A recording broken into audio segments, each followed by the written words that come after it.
Hi, Rob here again with another video. Welcome, all of you out there in YouTube land. Thank you for watching as ever and joining me. And as ever, please like, subscribe and share and all those things. And today I'm doing something I've not done for a little while. And sometimes I say it's going to be a quick video, but you know me, I start gabbing and before I know it's 15 minutes long. But somebody said to me a little while ago, Rob, I really miss those sort of random record reviews, which is hard to say. Random record reviews. So I thought, well, I'm here, the car's just gone for an MOT, fingers crossed it gets through fine. So I'll just pick 4 or 5 albums and talk about them. So here we go. So first one up, this one from Frank Sinatra and Antonio Carlos Jobim. Now this is my dad's album and it's an original from 1967, I believe, when it came out. And it's got the reprise inner sleeve, which is nice. It smells like 1967 as well. And this album's great because it's the meeting of 2 stellar musicians, obviously Antonio Carlos Jobim, king of the bossa nova, and Frank Sinatra, who for me, I love Tony Bennett, and I saw Tony Bennett live twice, I believe, at the Beacon in Bristol, but it was obviously called something else then. And I went with my father both times, actually, my uncle. And one time it was just Tony and the trio, or maybe a quartet, actually, I can't remember. And another time it was Tony with the trio and strings, which was just superb. And I think it was the Art of Excellence tour, which was 80s, wasn't it, I think. And Tony's got an amazing voice. He did a thing where he put the mic down and he just sang in the room, in the hall, with just a pianist. You know, all the mics were off. And it was phenomenal, stunning. I've talked before about seeing various people live and you get that sort of choked feeling and you start to well up. And I had that with Tony Bennett on quite a few occasions. But I never saw Frank live. But Frank, for me, oh God, I hate saying best or anything, but he's my favourite big band singer. I mean, he competes with the horns like no other big band male singer that I've ever heard. I mean, the minute he starts belting, doesn't matter, even if it's that bit in I've Got You Under My Skin with the trombone kicking off and all that, he can still rise above everybody in that, an 18-piece band. And the way he could hold notes because of the circular breathing thing he learned from Tommy Dorsey, I think it was. Just his tone on some of the ballads where he can hold a note and either go up or down and then still hold on to that note, is again, his breathing is just superb. Anyway, this album's great. I mean, I discovered Antonio Carlos and Frank Sinatra around the same sort of time, going through my dad's record collection and thinking, who's this old timer on this record? Putting it on. And I found the Jobim stuff, the bossa stuff kind of a bit cheesy when I was younger, but the strings were beautiful. I think it was Klaus Ogerman who did all the string arrangements. And the album he had was Wave, and he had one called Tide. And Wave obviously had one of the most famous tunes, Wave, by Jobim. And Tide, the album Tide, has got a great title track. Tide actually is brilliant. But it had Girl from Ipanema on it. And I think there's another sort of what we call a jazz standard or Latin standard on that album as well. And then when I found they did one together, it just blew me away. And my dad always used to tell me about it, but it was never released. And they started to release all of the Capitol records. And of course, this is on Reprise, which was Sinatra's own label. And I can't remember how we got it back, but I used to go searching for it from my dad when I was younger in all the record shops in Bath, like Rival Records, Music Market, and I can't think what else. There was some others in town as well at that time. And Our Price, I suppose, and things like that. Anyway, then we discovered the original, and I can't think where we got it from, but it was his original copy, whether he'd lent it to someone and got it back. Anyway, it's brilliant. It's a great late night album, if you're going to come home and do a little bit of spooning and crooning. It's got Ipanema, Gingy, Change Partners, Quiet Nights of Quiet Stars, Meditation, How Insensitive, I Concentrate on You, Baubles, Bangles and Beads, Once I Loved, and I don't know why I missed out the first track on side 2, but that's If You Never Come to Me. And the orchestrations of Klaus Ogerman, I think that's how you pronounce his name. Yeah, and Antonio and Frank. Just a great, great record. You know, I hate saying things are good sort of party records, meaning cocktail party or dinner party records, but this one really is. The playing on it is superb. Drumming wise, I don't know who the drummer is, but he's so sensitive. He's doing that kind of rim click drumstick in one hand and brush in the other, and possibly a shaker, but there might be a percussionist on it as well, but there's no sort of personnel listed. But his playing is so very sensitive to the orchestra and to Frank's voice. And somebody said once that Frank only ever belts, he never, you know, changes his dynamics. Well, that's not true. If you listen to the ballad albums, you can see how he does this and changes the timbre in his voice and everything. And this is a perfect example. So if you like your Latin, your bossa novas, and your Antonio Carlos Jobim type things, and you like Frank Sinatra, as David Brent would say, this is bringing both of them together, and it's a great, great record. Okay, next up, I bought this when I was on tour one time. It's great because sometimes I pull these records out and I haven't really played them. But Bob Dylan, Highway 61 Revisited. I haven't got loads of Dylan down there. I've got Blood on the Tracks, which I love. And I bought this one because, I don't know why I bought this one. Oh, Like a Rolling Stone is on it, Tombstone Blues, Ballad of a Thin Man, Highway 61 Revisited, obviously, Desolation Row, which is brilliant. But yeah, I don't know much about this album, so I can't sort of wax lyrical about this. I just know that I saw it. I know that a lot of people talk about it. It's always in the sort of top 100 best albums of all time. And I love vinyl, and it smells like it's from 1966 or something, like they all do. And yeah, just a good record. I've played it a few times. Can't talk too much about it. Yeah, that's it. I like it. I should play it again, really. So don't start dissing on me, you Dylan fans, saying, hey man, you didn't say much about that record. I don't know much about it, but it's great. It's obviously when he's in his more electronic period, and I just dig it. And I like Bob Dylan anyway. I sort of dip in and out of Dylan. I should probably be a bit more of a fan and learn a bit more about it and be able to stroke my chin and talk about albums and different years and stuff, but I can't, or I don't. But anyway, next one up, the SOS Band. Now I can talk about this.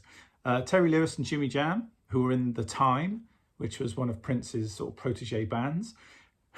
They were the bass player and the keyboard player in this band, I believe. And they went off to early 1982, I think, or 81, when they were in The Time with Prince. They had some time off, from Morris. What time is it? And they went over to LA or New York to record this album, and they couldn't get back. There was an issue with them traveling back, and they were supposed to be in Minneapolis for a rehearsal, and I think Prince fired them. I think Prince was annoyed that, one, they went and did this. He's probably not jealous because he's got his own stuff going on, but he was probably a bit like, hey man, on my time, you're taking time out. Anyway, whatever happened, he fired them. But this album's great.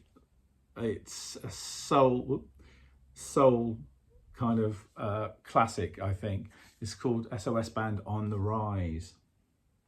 And there you are. And there's a video for track 1 called Tell Me If You Still Care, which me and my friend Ted watch all the time. It's top cheese, but it's just great. And of course, this album is famous for track 2 on side 1, which is Just Be Good to Me, which was a massive single in its own right. And of course, Beats International did it in the 90s with Norman Cook and made it into a big single, which also I've got somewhere. That was a big hit. This is Jam Hot, Jam Hot. Dun, dun, dun, dun, dun, dun. People of my age will know it. If you know, you know. Yeah, just a great record, this. It's just smooth. The production is amazing. There's 808s all over it.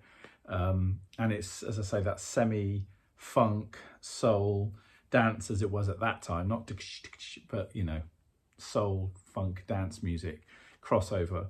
And the harmonies are just beautiful. The production is amazing with Jimmy Jam and Terry Lewis. Just a great record. If you like Just Be Good to Me, then delve a bit deeper and listen to the whole album. It's a killer.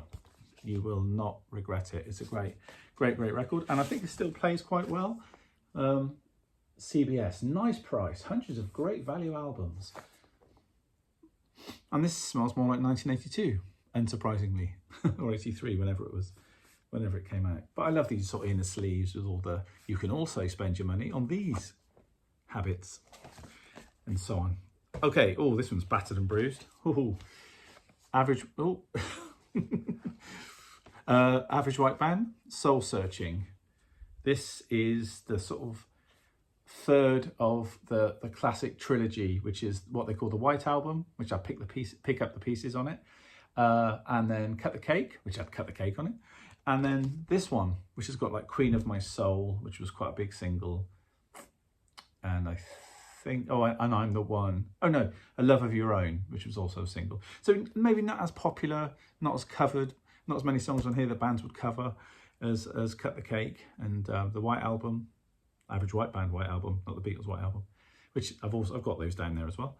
But yes, I remember buying this because I've been reading. Dad was really into it, and I went through a little phase, like I said about the Sinatra thing, where I tried to find some of the records that Dad never had of bands he liked, which didn't always work out well because I'd buy them and he wouldn't like them, and then two ones that he said he had and lost. Now this one I don't think he ever had, so I found it, and he was sort of interested in it, and I taped it for the car back in the day, you know, when you had to record things on tape. Rob's famous wonky glasses. I'm going to Specsavers soon, so I will no longer be doing that kind of thing. And yeah, and this was the third, as I say, in that trilogy, and I got this, and I thought it was a great record. It's been well loved.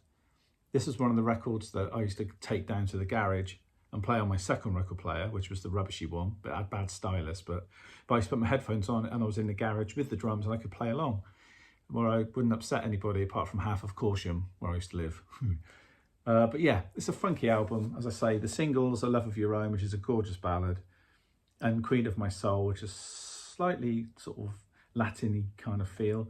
But there's some great sort of funk on here, like Soul Searching, the theme tune, title track rather, is a great funk tune. A great instrumental, Going Home, that's totally up there. But there's also some nice ballads and sort of more romantic songs, like Sunny Days is lovely, and Love of Your Own, as I say.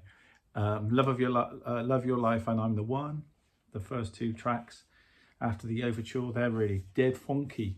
So yeah, a good one to get. And of course you can stream all this now, but back in the day I had to go in Rival Records that turned into Onyx Records, I think it was, in the corridor in Bath, which now, and then it was a FOP, and I don't know what it is now. I walked through there with a friend the other day and I can't remember what it was called.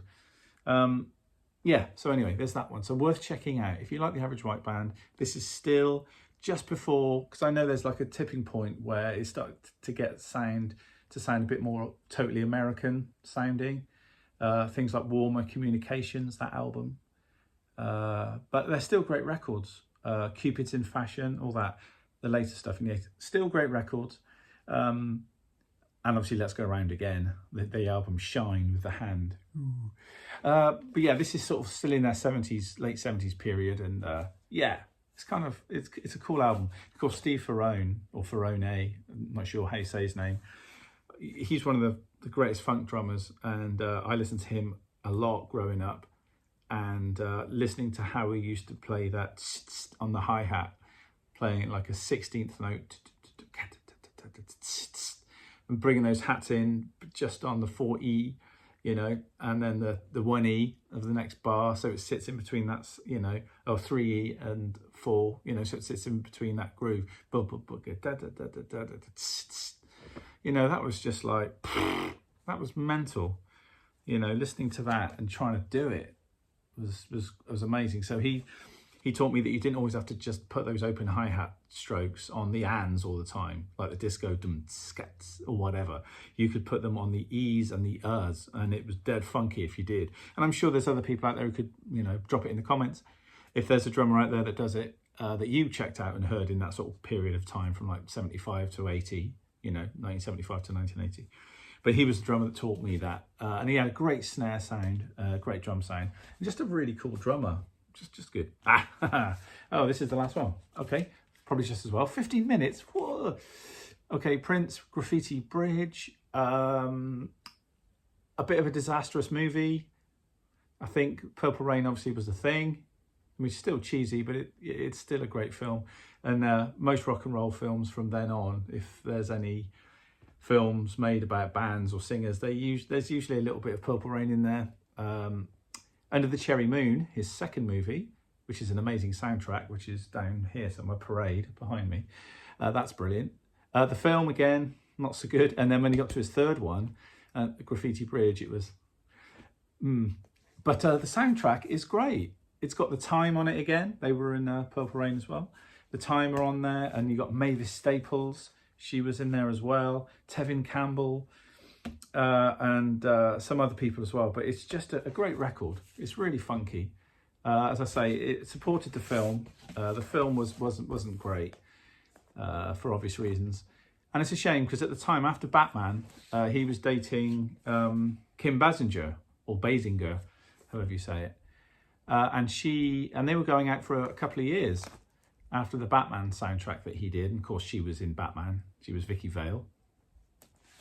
So they were together, and they were both working together on this script. And then apparently Madonna had a bit of a go at this script. And then Kim Basinger and Prince split up. So, you know, she took her bits with her, or he took the bits that were in the script out because she had gone, you know, whatever, lover's tiff and all that. And apparently she left her car at Paisley Park as well, and just flew home and said that I'm leaving my car here, just do what you want with it. It's probably really expensive as well. So we had to get rid of the car as well. Little backstories there. But yeah, great. You know, loving this album. It's really good. Some great tunes on here. New Power Generation, which was a single and then became the name of his backing band. Release It, which is just fantastic, which has got that Tower of Power loop going through it from David Garibaldi. The track escapes me now. Squib Cakes. And it's and then Morris Day raps over the top and stuff. It's just a great tune. If there's one tune you go and check out in a minute, check out Release It from Graffiti Bridge soundtrack, The Time. Round and Round is funky, Tevin Campbell. Of course, they're all written by Prince anyway, even though other people are singing them. The Mavis Staples one, I really love, Melody Cool. That is such a funky track. Thieves in the Temple was the single. That's brilliant, Prince doing his thing. Time, Latest Fashion, yeah, funky. Love Machine. Again, from The Time, though, as I say, Prince wrote all these things and played on most of them too. But I would say my ultra top notch favourites: Still Would Stand All Time, the ballad, beautiful, but Joy in Repetition, that is amazing. And when I used to see him play live, not so much in the arenas and stadiums, but when he did smaller club gigs, because you know, he would do like a 2-hour stadium show or arena show and then take a couple of hours off, and then the band would go and jam. Loads of jazz tunes, Latin, funk tunes, Beatle tunes, Stones tunes, you know, and they would unwind after a proper theatrical set for 2 hours. They would, as I say, take time out and then go and just play loose at a club. And they could play Freddie Freeloader or Chameleon or Come Together. You know, they'd play Whole Lot of Love. They'd just play all these different tunes, you know, and just wind down and solo and jam out. And Joy in Repetition was played at those quite often. And it's just a phenomenal tune. As I say, the film, it could have been great. And in the right mood, when a bowl of Doritos and a dip, I could probably get through it. But yeah, anyway, so Graffiti Bridge. Not its finest moment, movie-wise, but certainly is a great album, I think. And that's 1990. It's the album after Batman, I think, if I can remember it rightly. And there was one other album that's here, actually, but I don't know whether... Oh, I don't know where the vinyl is, but it's Mercy, I guess Mercy by John Cale. Again, I don't know much about John Cale, but I heard a track on here which was called, what was it called? I haven't played this for ages. Oh, I can't find it. Noise of You was the single, and I really liked it, and I bought the album, and it's good. It's electronica. I think there's involvement, isn't there, with him and Velvet Underground and all that kind of thing, and cool artist. Again, I need to catch up on all that. It's stuff I know or have learnt in the past, but never bought any or bought into it either. So, you know, there are spaces in my musical education there of that cult kind of stuff, you know, that I should really know more about, Velvet Underground and that movement. So anyway, but yeah, John Cale, it's a sort of electronic vibes. And his voice is, but yeah, but not Leonard Cohen, but it's along those lines. That's not as low, let's say. But Noise of You, that could be a good place to start. But again, I bought it and then did a hell of a lot of work and never got back into it. And I went out touring, so that's why it looks so new. It's 2 years old at least, but I just never really listened to it. I've streamed it when I've been in hotels, but not really been able to listen to this vinyl that often. And it's a double album, but it's only, yeah, I don't know where the records are. I think it's only one album actually, but it's in a double sleeve possibly. Anyway, it's not here. Oh, yes, it is. Yes, it is. It's a double album, and I've got one of them. God knows where the other side is. It'll be around here somewhere. Anyway, Rob's random record review. God, I still can't say it. Number, what would it be? Sorry, people are texting me. Number 7 or 8. Now I need to go to Specsavers, sort out these wonky glasses. Give some of these a listen. They're great records. I'll do another one of these in a little while. I'm not going to bother editing much. Just get this done, get it out. 21 minutes. Whoa, I tried to do it in 15, but never mind. As ever, thanks for joining me. Please share if you know a vinyl fan that'd be into this or whatever. As a drummer, check out these albums. There's good stuff on there. As just a music fan, just check them out. Keep spreading the love. All right, guys, thanks for joining me. Have a lovely Thursday, and I'll check in with you again soon.